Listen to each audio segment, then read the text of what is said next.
Di musim penghujan, enaknya makan bakmi ya. Hangat di mulut, nyaman di perut. Indonesia adalah surganya bakmi. Macam-macam bakmi yang lezat dan otentik ada di sini.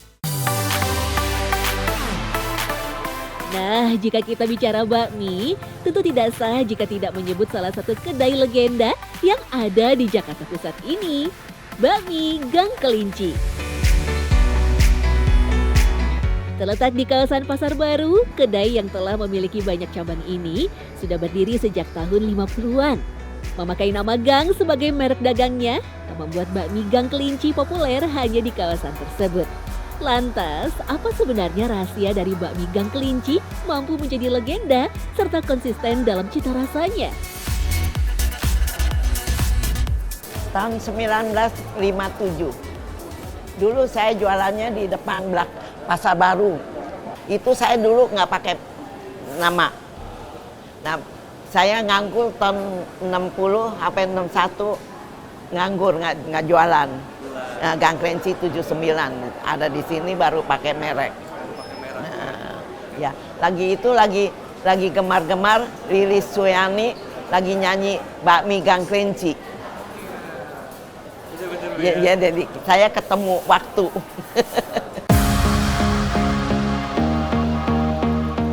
Menurut Bu Fatmawati atau akrab disapa Bu Fatma, salah satu kunci keberhasilan mempertahankan cita rasa sajiannya adalah dengan mengandalkan resep dan produksi mie secara mandiri. Ya, alih-alih membeli mie yang diproduksi di pasaran, sampai saat ini Bu Fatma masih membuat mie sendiri dengan resep yang sama. Setiap hari, Bu Fatma menghabiskan sedikitnya 50 kg tepung terigu untuk menyuplai mie di beberapa kedainya. Iya, pakai telur, garam, ya gitu. Terigunya diadon sama telur, diaduk sama garam.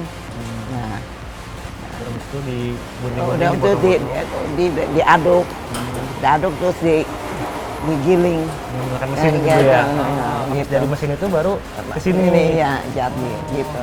Digunting-gunting sesuai dengan porsinya, Iya. baru Diikat-ikat satu porsi gitu. Adonan mie yang telah ditakar direbus selama kurang lebih 5 menit atau sampai teksturnya mengembang sempurna.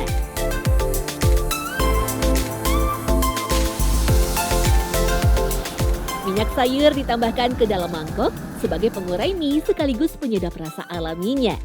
Topping dari sawi, daun bawang, serta salah satu ciri khas bakmi kelinci, yakni jamur kancing yang telah dibumbui pun ditambahkan.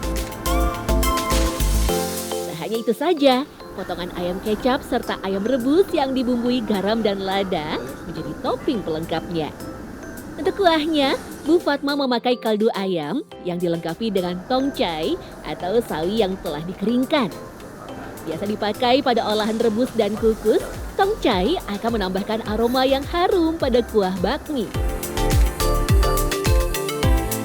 Jika masih kurang dengan melimpahnya topping, kuah bisa ditambahkan sui kiao atau sejenis pangsit rebus yang berisikan ayam dan udang cincang.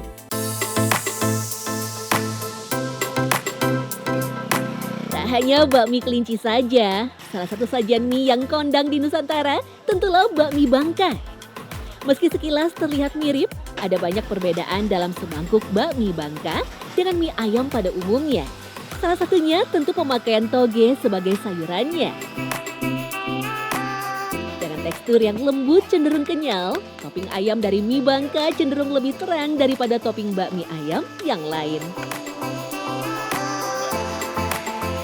Kalau misalkan mie biasa, dia ada yang lebih sedikit, kalau mie Bangka dia lebih banyak. Kalau mie Bangka dia ciri khasnya juga ayamnya itu ayam giling ya, pakai ayam giling. Jadinya teksturnya kayak ayam cincang gitu, dan dia manis kecap.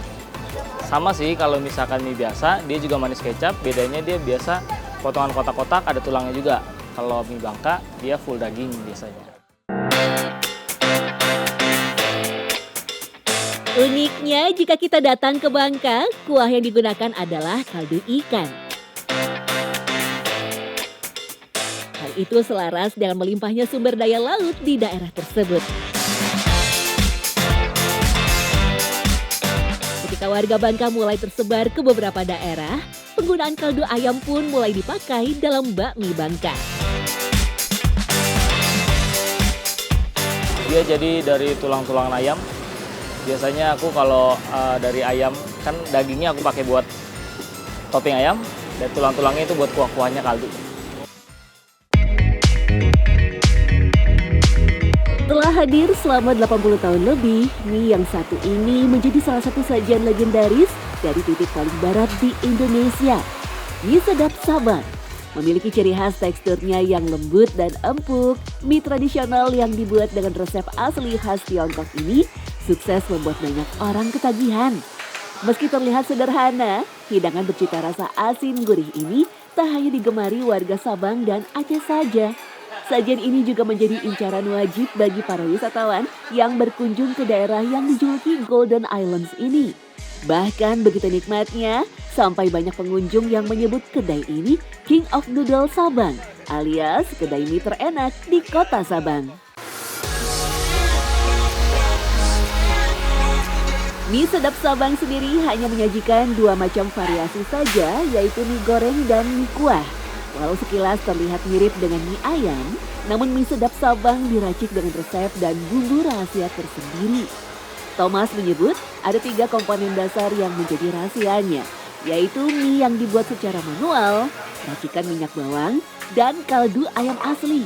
Pemilik kedai generasi ketiga ini mengaku sampai sekarang ia masih tetap mempertahankan proses pembuatan mie secara manual alias tanpa bantuan mesin, mengikuti resep asli dari sang kakek yang berjualan pertama kali pada tahun 1940. Proses bikinnya sama, mie-nya pakai telur ya, bikinnya pakai telur. Tidak pakai pengawet, tidak pakai pewarna. Cuma mie goreng saya kukus. Kalau mie rebusnya masih mie mentah, gitu aja.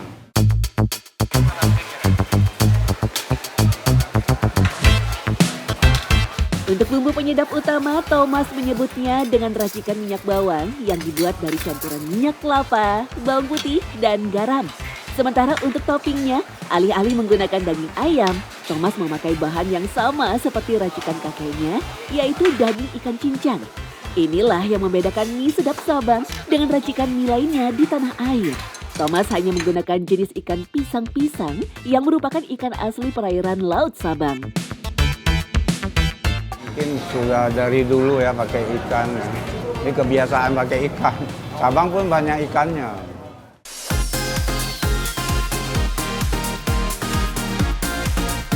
Biasa ditemukan di terumbu karang, daging ikan pisang-pisang memang cenderung kenyal dan gurih saat dimasak.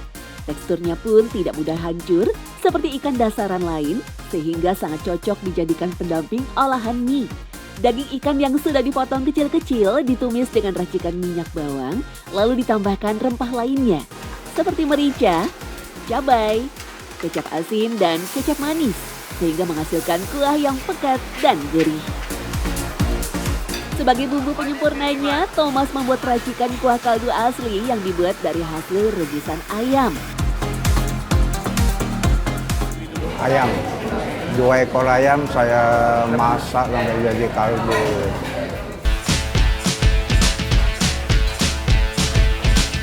Cara penyajian mie sedap ini pun tidaklah rumit. Mie cukup direbus selama 3 menit saja agar mendapatkan tekstur kekenyalan mie yang pas. Setelah itu mie dicampur dengan minyak bawang, kecap asin, dan kaldu ayam. Lalu diberi pelengkap rebusan toge, potongan seledri, tumisan daging ikan pisang-pisang, dan sambal hijau. Sedangkan untuk mie kuah, tinggal menambahkan air rebusan kaldu ayam supaya mendapat rasa gurih dan asin yang seimbang. Thomas mengaku sama sekali tak pernah menggunakan micin sebagai penyedapnya. Dari sinilah kemudian istilah mie panjang umur tersebar di kalangan pelanggan karena dianggap sebagai mie dengan rasa yang enak sekaligus bersahabat dengan tubuh alias menyehatkan. Cukup merogoh kocek 15 ribuan saja, sepiring mie sedap Sabang ini siap untuk menggoyang lidah. Dalam sehari, mie sedap buatan Thomas bisa terjual hingga lebih dari 1.000 porsi yang menghabiskan ratusan kilogram tepung terigu dan telur. Mie Aceh kan ada khas sendirinya ya. Mereka pakai bumbu rempah-rempah.